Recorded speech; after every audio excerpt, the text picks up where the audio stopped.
Aku adalah ruhmu, suara yang jarang kau dengar ketika dunia terlalu bising, tetapi malam ini aku memintamu duduk sebentar, menarik napas pelan, dan membiarkan kata-kata ini menyentuh tempat paling sunyi di dalam dirimu.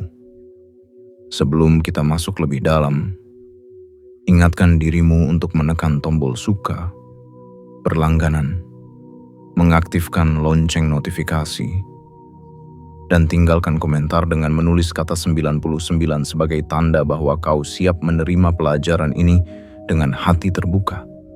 Itu bukan sekadar ritual di layar. Itu adalah cara kecilmu menyatakan kepada semesta, aku siap belajar, aku siap berubah. Aku ingin mengajakmu melihat rumahmu dengan cara yang berbeda. Selama ini, mungkin kau hanya melihat dinding, atap, lantai, dan perabotan. Namun dari sudut pandangku sebagai ruhmu, rumahmu adalah medan energi. Di sana berkumpul rasa lelahmu, harapanmu, doamu, tangismu, dan juga pintu-pintu rezeki yang kadang kau sadari, kadang kau abaikan begitu saja. Ada saat-saat ketika aku mengirimkan tanda kepadamu, tetapi kau menganggapnya gangguan. Aku mengirimkan perantara kecil, makhluk-makhluk yang tampak sepele, namun membawa pesan halus tentang rezeki, kelapangan, kelimpahan, dan perlindungan. Mereka bukan dewa, bukan sesuatu yang harus disembah, melainkan tamu-tamu kecil yang datang untuk mengingatkanmu bahwa semesta masih peduli. Judul dari pesan ini telah berbisik kepadamu, aku ruhmu, jangan diusir. 7 hewan pembawa rezeki yang aku kirim ke rumahmu. Jika kamu usir, bisa hilang kesempatan kayamu. Ini bukan ancaman. Ini peringatan penuh sayang. Bukan tentang takut miskin, melainkan tentang belajar lebih lembut kepada apa yang datang, lebih peka kepada apa yang hadir, dan lebih menghargai cara semesta mengetuk pintu rezekimu. Rezeki bukan hanya uang. Rezeki adalah kesehatan yang membuatmu bisa berdiri. Rezeki adalah ketenangan yang membuatmu tetap waras di tengah badai. Rezeki adalah orang-orang yang tulus, makanan yang cukup, ide yang tiba-tiba muncul, peluang yang terlihat sepele tetapi mengubah hidup.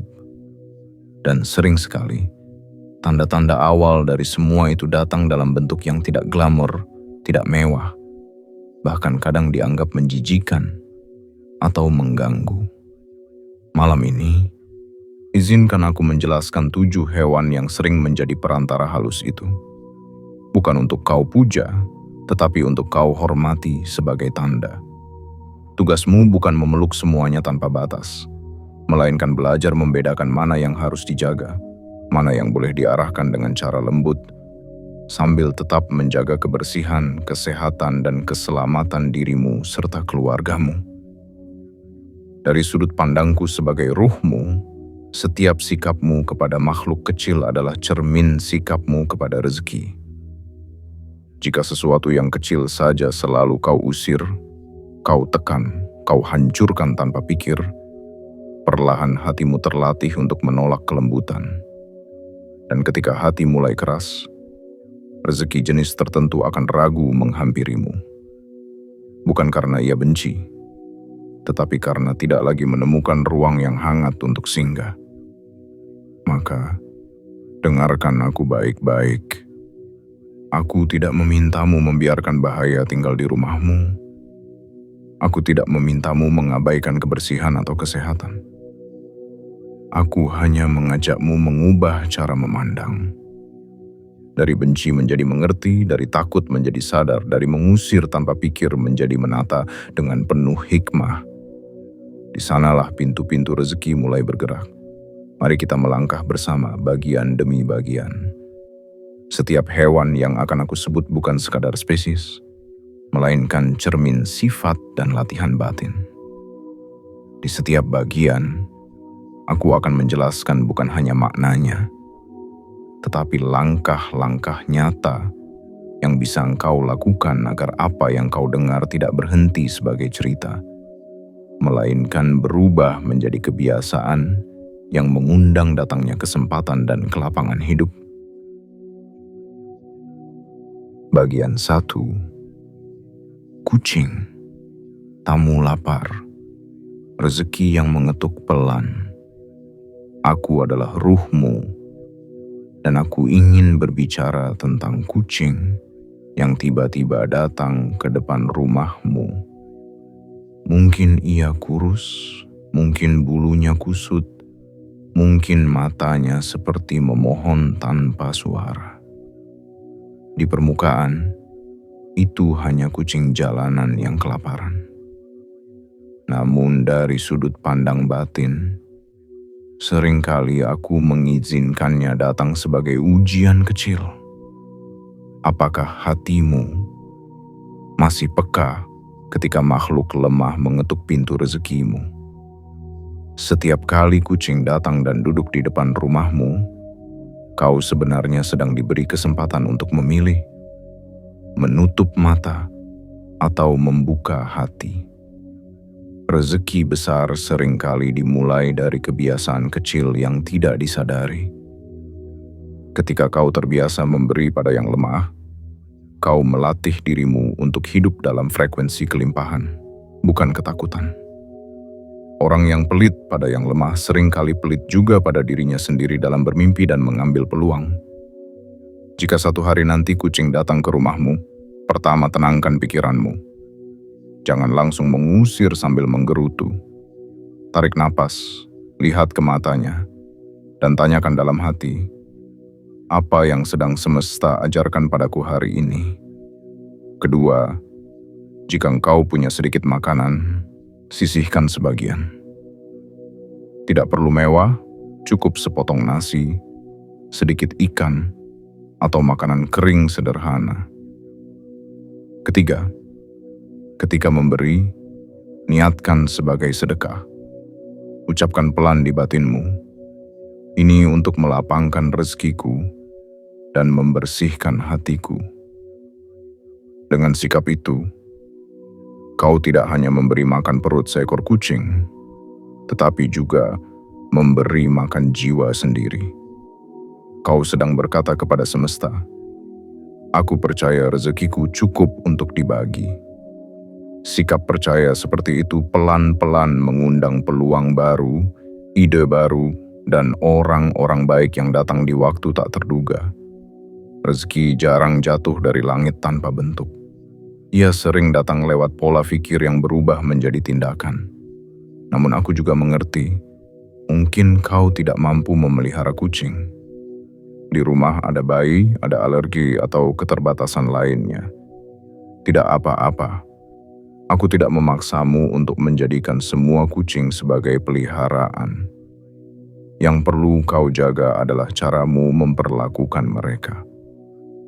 Jika engkau tidak bisa memelihara, beri makan sekadarnya lalu arahkan ia keluar dengan lembut. Bisa juga kau bantu mencarikan rumah baru, menitipkan ke tetangga yang lebih mampu, atau menghubungi komunitas penyayang hewan bila ada di sekitar tempat tinggalmu. Yang perlu kau hindari adalah marah-marah, melempari, menyakiti, atau mengusir dengan sumpah serapah. Ketika kau mengusir dengan kebencian, sebenarnya yang kau usir bukan hanya kucing, tetapi kesempatan untuk melatih hatimu menjadi lebih lapang. Ingat, rezeki yang besar sering butuh wadah hati yang luas. Bagaimana rezeki besar ingin menetap di hati yang sempit dan mudah kesal. Jika ingin rezekimu membaik, mulailah dari kebiasaan sederhana. Pada hari-hari tertentu, niatkan memberi makan satu kucing jalanan. Bisa di depan rumah, di jalan menuju tempat kerjamu, atau di dekat warung langgananmu. Jadikan ini sebagai latihan batin, bukan sekadar kasihan. Setiap kali engkau menaburkan makanan, bayangkan kau sedang menabur benih kelapangan yang suatu hari akan kau panen dalam bentuk yang jauh lebih besar. Kau boleh berdoa sambil memberi makan. Semoga dengan makanan ini, aku dilapangkan dari sempitnya rezeki, sempitnya hati, dan sempitnya jalan hidup.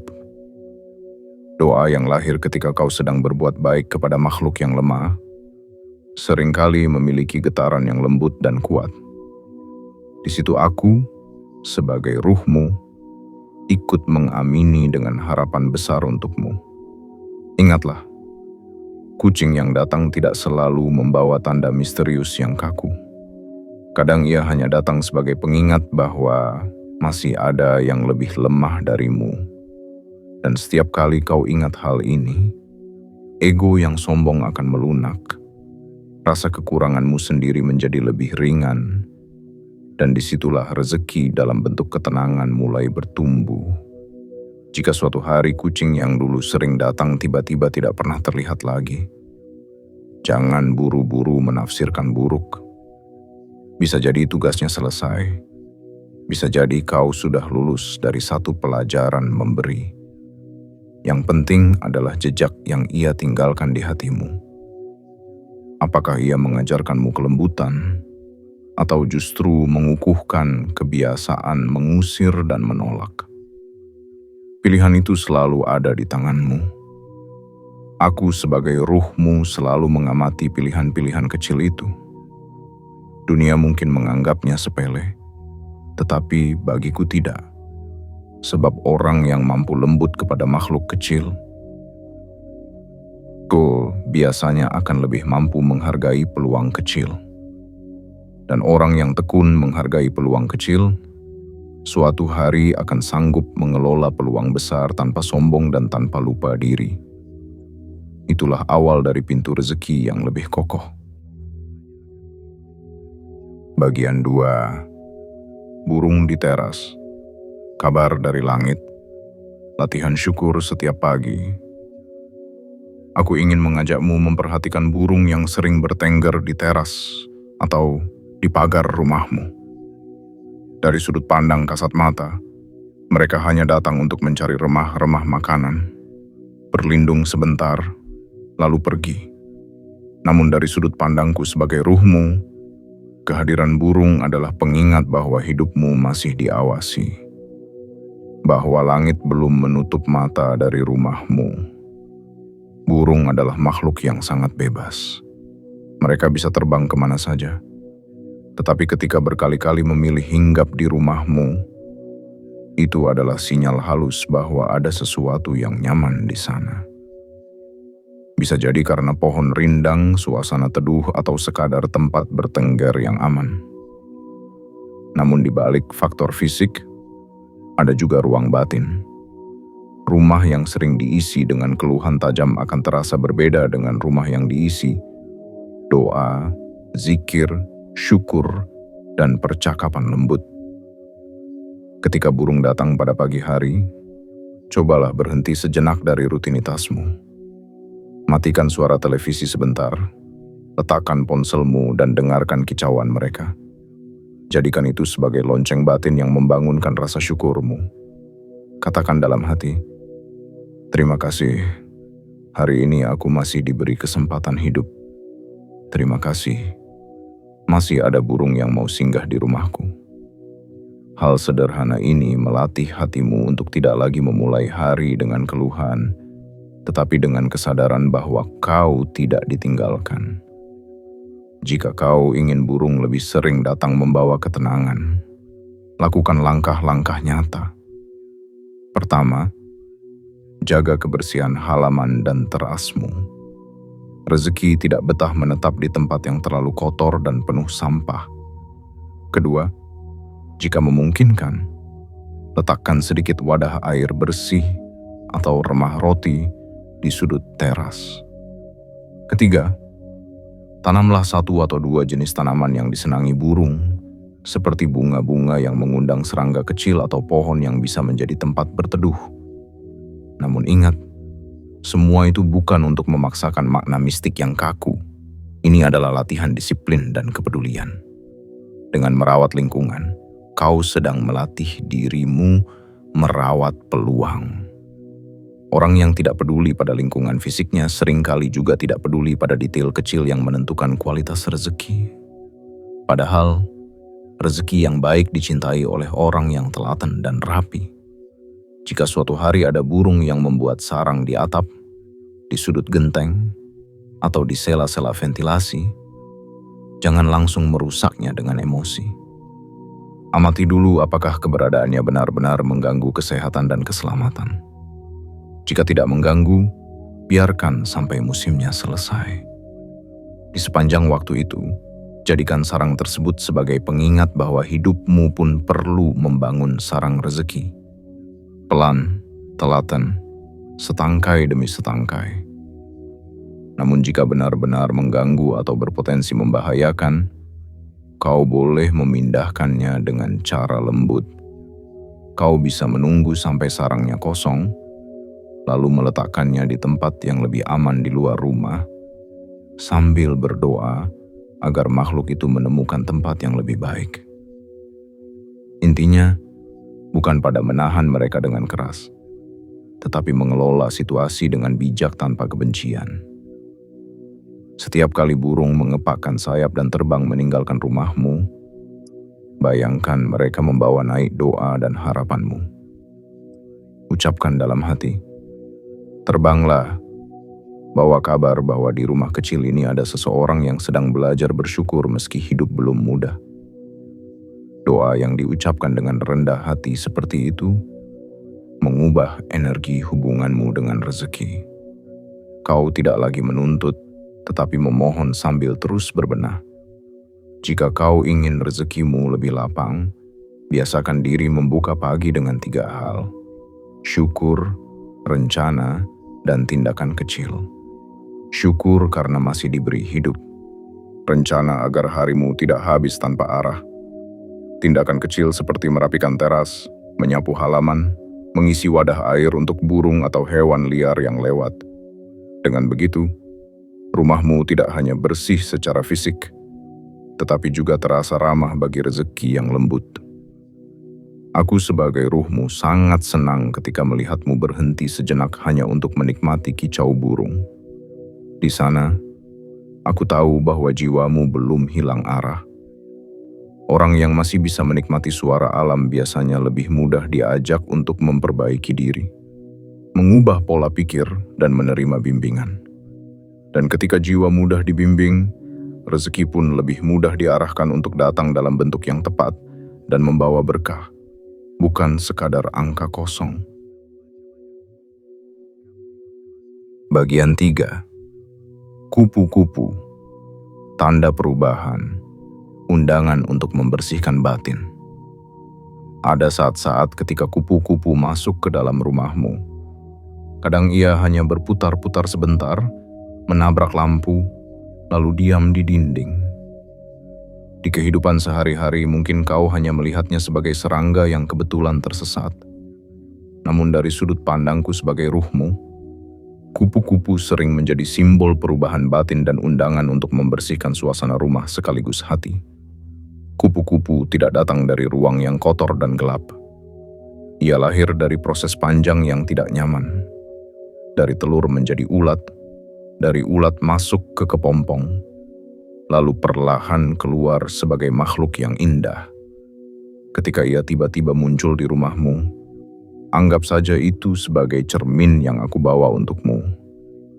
Seakan aku berkata, lihat, perubahan yang indah selalu melalui proses yang melelahkan. Beranikah kau membersihkan hidupmu dari pola-pola lama? Jika kupu-kupu masuk ke rumahmu, pertama jangan panik. Jangan langsung memukulnya atau mengusirnya dengan kasar. Biarkan ia mendarat sebentar. Kedua, gunakan momen itu untuk berhenti sejenak dan mengecek suasana rumah. Apakah udara pengap, banyak barang menumpuk, atau terlalu sering diisi pertengkaran dan keluhan. Ketiga, setelah itu, bukalah jendela atau pintu pelan-pelan. Arahkan kupu-kupu keluar dengan sapu atau kain secara lembut, sambil berkata dalam hati, terima kasih sudah mengingatkanku untuk berubah. Langkah ini terlihat sederhana, tetapi ia mengajarkan beberapa hal penting. Pertama, bahwa perubahan tidak perlu selalu dramatis. Cukup mulai dengan membuka jendela, membiarkan cahaya dan udara baru masuk, menyapu sudut-sudut rumah, dan membuang barang-barang yang sudah lama tidak berguna. Kedua, bahwa cara mengusir sesuatu dari hidupmu sebaiknya tetap lembut, termasuk kebiasaan buruk, hubungan toksik, dan pola pikir yang merugikan. Jika kau ingin rezekimu naik tingkat, kau harus berani membuang hal-hal yang menghalangi alirannya. Mulailah dari hal yang terlihat, lemari yang terlalu penuh, meja yang selalu berantakan, sudut rumah yang dipenuhi debu. Setiap kali kau merapikan, niatkan bahwa kau sedang memberi ruang bagi datangnya kesempatan baru. Ucapkan pelan di batin, aku merapikan ini untuk menyambut rezeki yang lebih baik dan hidup yang lebih tenang. Kupu-kupu mengajarkan kesabaran. Ia tidak lahir indah dalam semalam. Demikian juga rezekimu. Jangan selalu menuntut hasil besar dari usaha yang baru sebentar. Jika kau sedang membangun usaha, memulai belajar, atau mengubah kebiasaan finansial, bersabarlah. Prosesmu saat ini mungkin seperti kepompong, sunyi, tidak terlihat, bahkan kadang membuatmu merasa terpenjara. Namun jika kau bertahan, akan ada saatnya kau keluar dengan bentuk yang sama sekali berbeda. Aku sebagai ruhmu ingin kau belajar dari kupu-kupu. Jangan benci pada fase kepompongmu. Justru, disitulah otot mental dan spiritualmu dibentuk. Ketika kau merasa hidup sangat sempit, coba. Jangan langsung menganggap semesta membencimu. Bisa jadi inilah masa pembentukan sayap. Tugasmu adalah menjaga kebersihan hati, terus belajar dan mengurangi keluhan yang hanya menguras energi. Setiap kali melihat kupu-kupu, jadikan itu sebagai kode batin bahwa sudah waktunya kau melakukan pembersihan. Bukan hanya lantai dan perabot, tetapi juga isi ponselmu. Kontak yang hanya membawa drama, konsumsi konten yang hanya menambah rasa iri dan gelisah, serta kebiasaan menunda pekerjaan. Bersihkan satu persatu, perlahan tetapi konsisten. Itulah cara nyata membuka peluang rezeki yang lebih sehat. Jangan tunggu hidupmu terasa sempurna terlebih dahulu baru bersyukur. Kupu-kupu tidak menunggu dunia menjadi taman yang sempurna untuk terbang. Ia terbang meski dunia penuh risiko. Demikian juga engkau. Jangan menunggu segalanya aman baru berani melangkah. Mulailah dari apa yang bisa kau rapikan hari ini.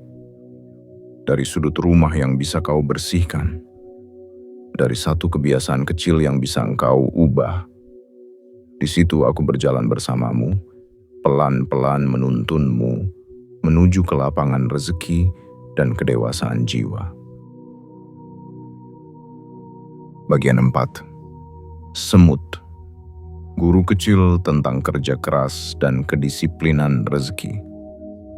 Semut adalah hewan yang paling sering kau usir tanpa pikir. Kau melihatnya berbaris di meja, di dapur, di dekat makanan. Lalu secara refleks kau lap dengan tisu, kau semprot dengan cairan pembersih, atau kau hancurkan dengan tangan. Aku mengerti. Kau perlu menjaga kebersihan dan mencegah makanan menjadi kotor. Namun sebagai ruhmu, aku ingin berkata, sebelum kau menghapus mereka, sempatkan untuk belajar sebentar dari cara mereka hidup. Semut tidak pernah malas bergerak. Mereka tidak menunggu makanan datang ke sarang. Mereka pergi mencarinya, berjauh-jauh, bekerja sama, dan tidak mengeluh di tengah jalan. Dari sudut pandang rezeki, semut adalah cermin sifat yang perlu kau miliki jika ingin hidupmu tidak lagi dikuasai rasa kekurangan. Kau tidak bisa hanya berdoa, meminta keajaiban tanpa mau bergerak, belajar, dan berdisiplin. Jika kau melihat semut merayap di dekat makanan, pertama ucapkan kalimat di batin, "Aku belajar dari kegigihanmu, tetapi aku juga perlu menjaga kebersihan rumahku." Kedua, pindahkan makanan ke wadah tertutup rapat. Ketiga, bersihkan lantai dan meja dengan teliti agar tidak ada remah yang berserakan. Dengan begitu, kau tetap menjaga kesehatan keluargamu tanpa memelihara lingkungan yang mengundang terlalu banyak semut masuk. Dari sudut pandang spiritual, semut mengingatkanmu bahwa rezeki suka pada manusia yang rapi dan teratur. Orang yang membiarkan dapurnya selalu kotor, mejanya penuh sisa makanan, dan lemari penyimpanannya berantakan, biasanya juga memiliki pola pengelolaan keuangan yang kacau. Banyak membeli, sedikit mencatat. Banyak memakan, sedikit mensyukuri. Padahal salah satu kunci rezeki adalah kecermatan mengelola apa yang sudah ada. Jika ingin belajar dari semut, buatlah satu kebiasaan baru.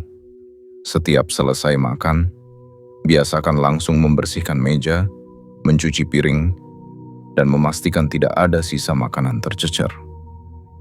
Niatkan bahwa tindakan ini bukan sekadar pekerjaan rumah, tetapi latihan disiplin rezeki. Ucapkan pelan di hatimu, "Saat aku membersihkan sisa makanan, aku juga membersihkan jalanku dari pemborosan dan kelalaian." Semut juga mengajarkan tentang menabung. Mereka mengumpulkan sedikit demi sedikit tanpa menunggu momen besar. Kau tidak perlu menunggu penghasilan besar untuk mulai menabung atau berinvestasi. Mulailah dari jumlah kecil, tetapi rutin. Sisihkan sebagian rezekimu setiap kali kau menerimanya. Tulis, catat, dan jangan malu walau jumlahnya kecil. Ingat, semut tidak malu membawa remah-remah. Mereka tahu, lama-lama itu akan menjadi persediaan besar. Aku sebagai ruhmu ingin kau berhenti meremehkan langkah kecil. Kadang kau menunda tindakan karena merasa semua harus besar dan sempurna. Padahal rezeki sering membuka pintu bagi mereka yang tekun melangkah kecil tetapi konsisten. Lihatlah semut. Mereka tidak berhenti hanya karena satu butir makanan jatuh. Mereka kembali berbaris mencari dan membawa pulang. Ketika kau melihat semut berbaris di rumahmu, jadikan itu sebagai alarm untuk mengecek dua hal: kebersihan dapur dan kedisiplinan hidup. Jika terlalu banyak semut, itu tanda bahwa ada sisa makanan yang tidak dikelola dengan baik. Jika dalam hidupmu ada terlalu banyak kebocoran keuangan, itu tanda bahwa ada kebiasaan yang tidak disadari. Mudah tergoda belanja, sering jajan tanpa catatan, atau menunda kewajiban yang seharusnya didahulukan. Kau boleh mengusir semut, tetapi lakukan dengan cara yang tidak penuh kebencian. Bersihkan sumber makanan, gunakan cara yang aman, dan perbaiki kebiasaanmu. Jangan hanya sibuk memerangi semut tanpa pernah memperbaiki kerapian. Sebab jika sumber kekacauannya tetap sama, mereka akan kembali, dan hidupmu pun akan terus bergulat dengan pola yang tidak berubah. Dengan belajar dari semut, kau sedang membangun karakter yang dicintai rezeki. Tekun, teratur, dan tidak mudah mengeluh.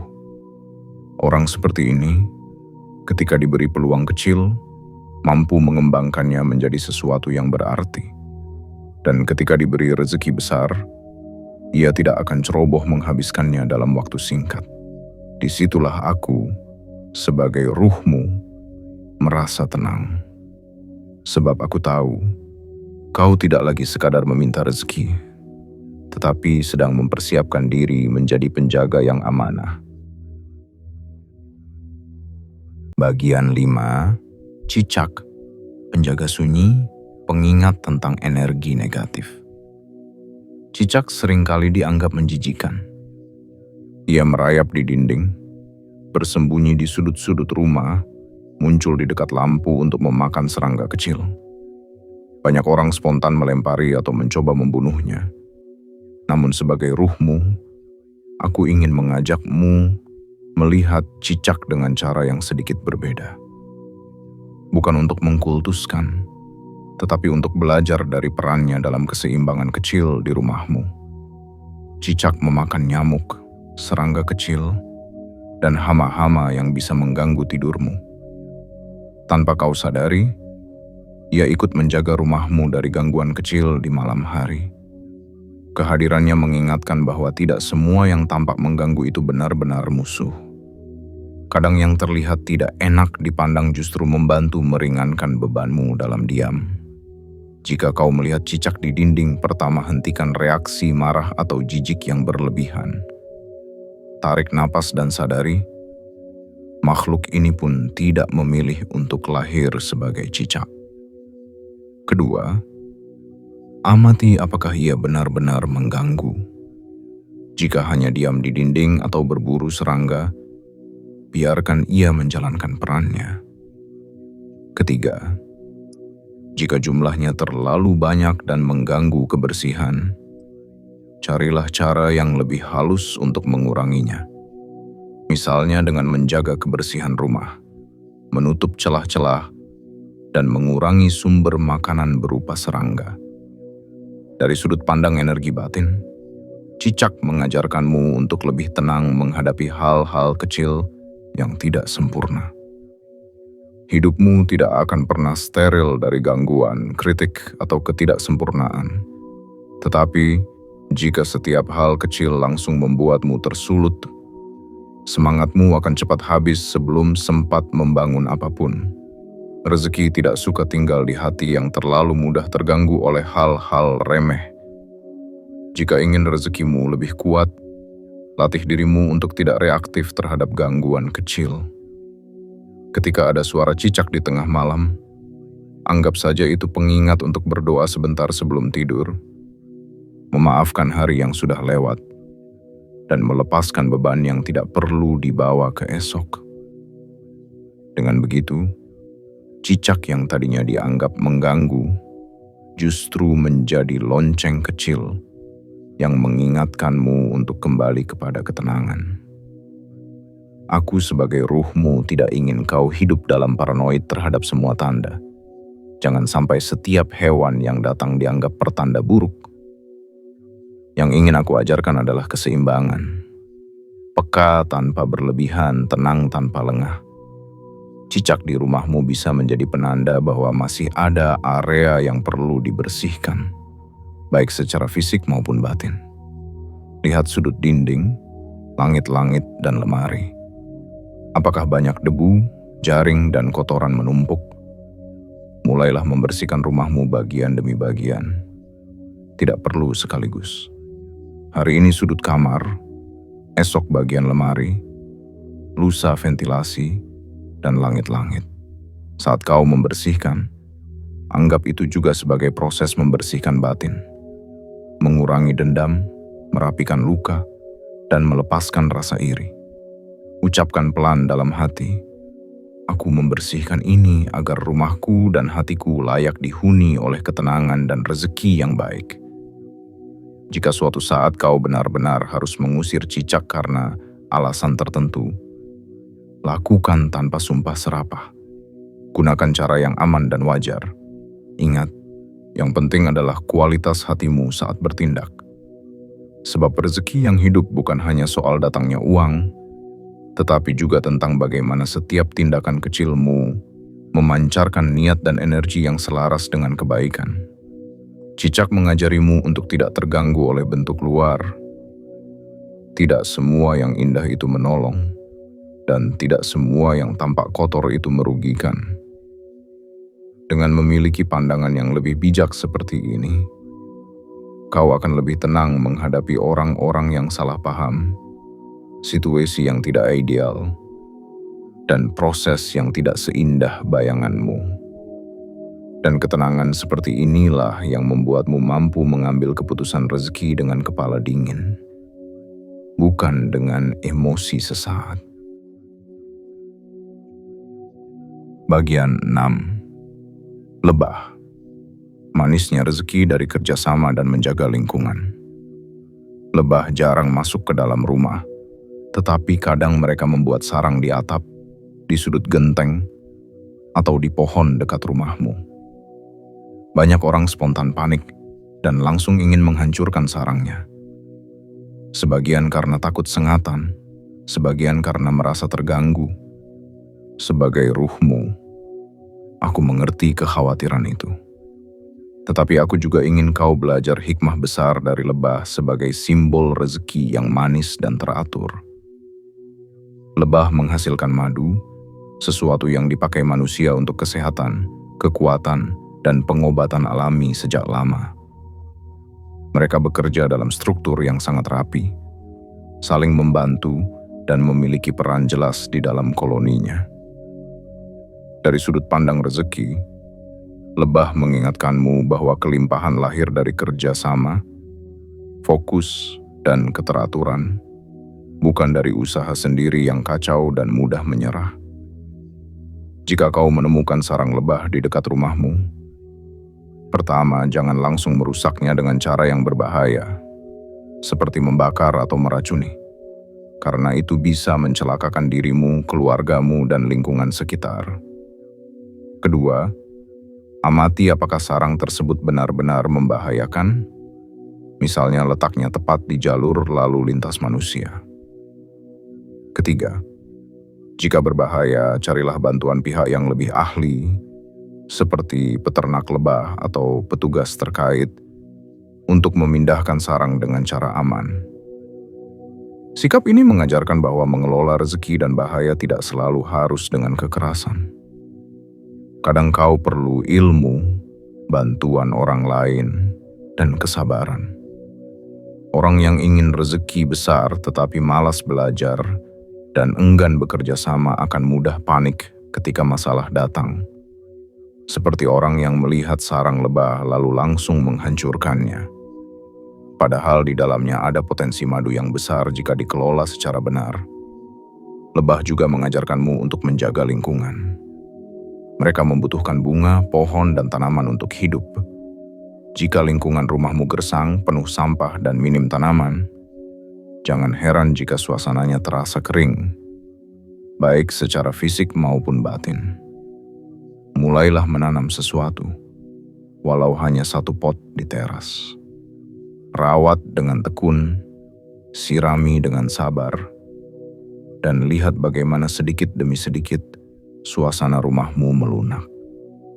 Dalam hal rezeki, menanam adalah simbol dari investasi dan kesabaran.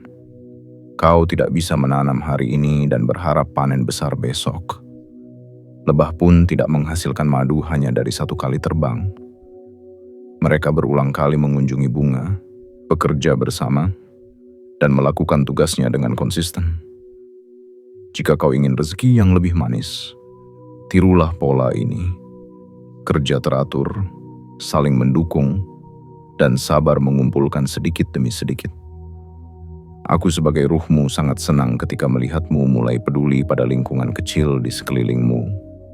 Mengurangi sampah, memilah barang yang bisa digunakan kembali, tidak merusak tanaman sembarangan, dan tidak membakar apa saja tanpa pikir.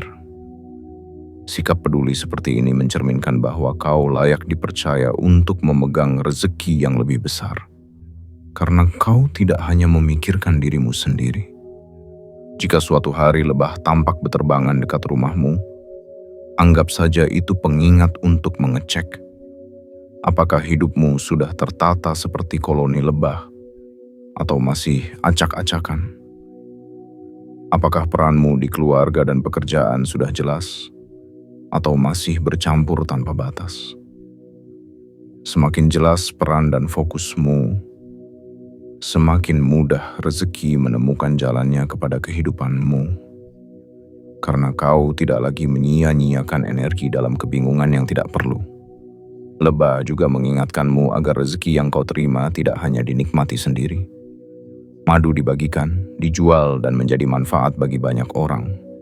Demikian juga rezekimu. Sisihkan untuk berbagi, berzakat atau bersedekah sesuai keyakinanmu, membantu keluarga, dan menolong orang yang sedang susah. Rezeki yang dibagikan dengan ikhlas akan kembali dalam bentuk yang kadang tidak terbayangkan. Peluang baru, jaringan baru, kesehatan yang terjaga, dan hati yang lebih ringan menjalani hari. Bagian 7. Capung. Pertanda perubahan musim. Ajakan untuk berani melangkah. Capung sering kali terlihat di sekitar halaman, dekat air, di atas rumput, atau sesekali masuk sebentar ke dalam rumah lalu keluar lagi. Gerakannya cepat, sayapnya berkilau ketika terkena cahaya. Dari sudut pandang kasat mata, ia hanyalah serangga biasa. Namun dari sudut pandangku sebagai ruhmu, capung adalah pengingat bahwa hidupmu sedang atau akan memasuki perubahan musim. Capung sering muncul di sekitar tempat yang lembab, dekat air atau saat perubahan cuaca tertentu. Kehadirannya di sekitar rumahmu bisa kau jadikan simbol bahwa ada hal-hal yang perlu kau alirkan, bukan lagi kau bendung. Selama ini mungkin kau menahan diri dari melangkah, takut mencoba usaha baru, takut keluar dari pekerjaan lama yang tidak lagi sehat, takut melepaskan hubungan yang hanya menguras energi. Capung datang seakan berkata, hidup terlalu singkat untuk dihabiskan di tempat yang tidak lagi menumbuhkanmu. Jika kau melihat capung di dekat rumahmu, pertama berhentilah sebentar dan perhatikan keindahan geraknya. Kedua, tanyakan pada dirimu sendiri, dalam hal apa aku terlalu diam, terlalu takut bergerak? Ketiga, tuliskan satu langkah kecil yang bisa kau ambil dalam beberapa hari ke depan untuk mengubah situasi itu. Bukan langkah besar yang membuatmu gemetar, tetapi langkah sederhana yang realistis dan bisa kau wujudkan. Aku sebagai ruhmu ingin kau berhenti hidup hanya di kepala. Terlalu banyak rencana tanpa tindakan membuat rezeki sulit menemukan bentuknya. Capung tidak hanya berdiam di satu titik, ia menyusuri area demi area dengan sigap, seolah tidak mau terjebak pada satu genangan saja. Demikian pula engkau, jangan hanya betah di zona nyaman yang sebenarnya sudah tidak menyehatkan. Jika kau ingin rezekimu berubah, kau harus berani mengubah pola. Pola bangun tidur yang terlalu siang, pola membuang waktu dengan terlalu banyak hiburan, pola menunda pekerjaan sampai detik terakhir.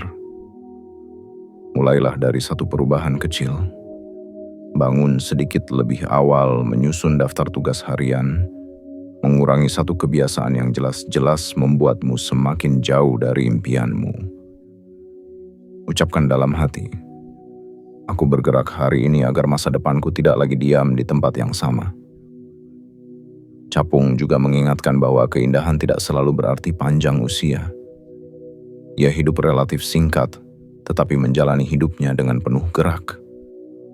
Dari sini renungkan bahwa waktu di hidupmu juga terbatas. Jangan menunda memperbaiki diri, memulai usaha, atau menata keuangan sampai semua situasi sempurna. Kesempurnaan tidak pernah datang. Yang ada adalah keberanian untuk mulai dari keadaan yang masih berantakan.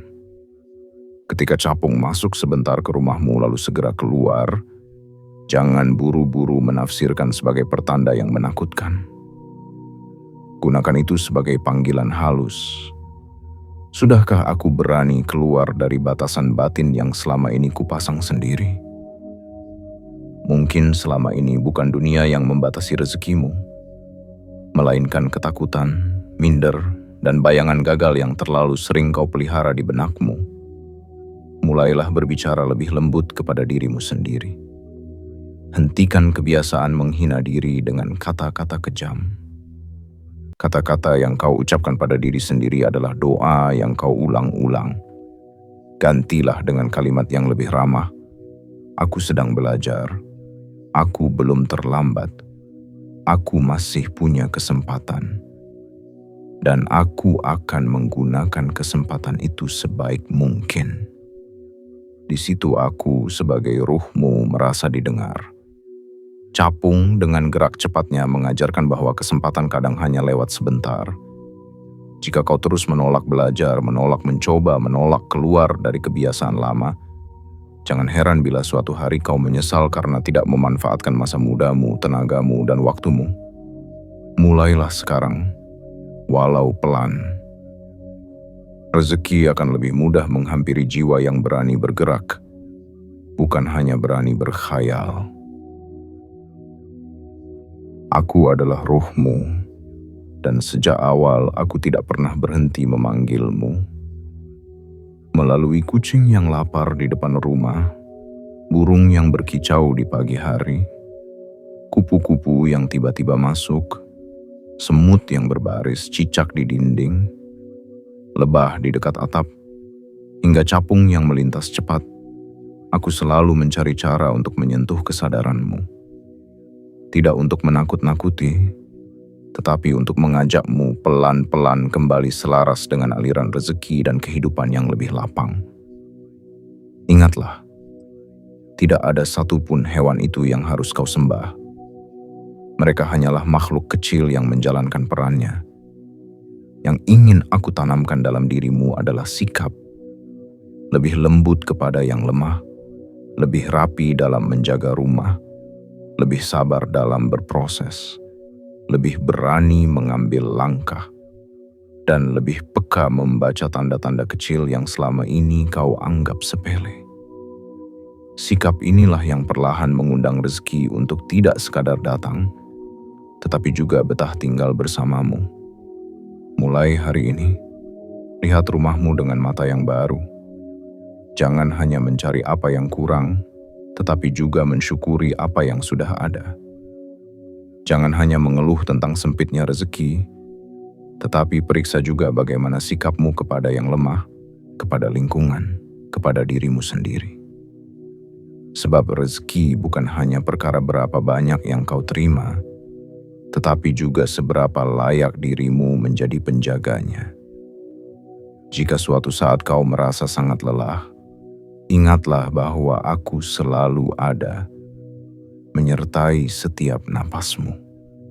Dengarkan bisikan kecil yang mengajakmu merapikan kamar, membersihkan dapur, memberi makan hewan kecil yang lewat, menanam satu pohon, atau mengambil satu langkah berani menuju perubahan hidup.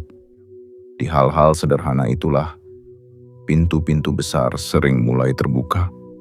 Dan sebelum kau menutup mata malam ini, ucapkan pada dirimu sendiri, aku siap belajar, aku siap berubah, aku siap menerima rezeki dalam bentuk apapun yang terbaik untukku. Kalimat singkat itu, jika diucapkan dengan sungguh-sungguh, menjadi lampu kecil yang menuntunmu keluar dari gelap kebiasaan lama menuju terang kemungkinan baru. Aku adalah ruhmu, dan aku percaya padamu bahkan di saat kau tidak percaya pada dirimu sendiri. Teruslah melangkah, rawat kebaikan di rumahmu dan di hatimu, dan bersiaplah menyambut hari-hari ketika rezeki tidak lagi hanya kau kejar, tetapi mulai datang menghampirimu dengan cara yang lembut, pelan, tetapi pasti.